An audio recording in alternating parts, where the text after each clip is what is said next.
প্রথম চার্জে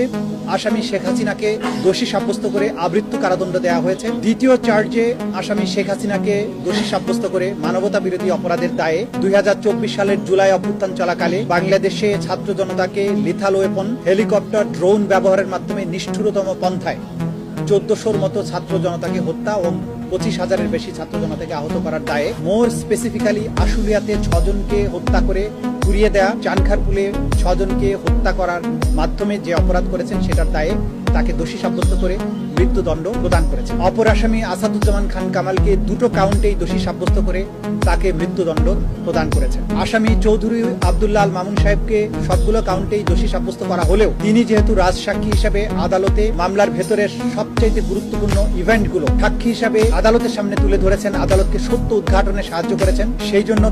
তার ব্যাপারে আদালত লিনিয়েন্ট ভিউ নিয়ে তাকে 5 বছরের কারাদণ্ড দিয়েছেন, যদিও তাকে সকল কাউন্টেই দোষী সাব্যস্ত করা হয়েছে।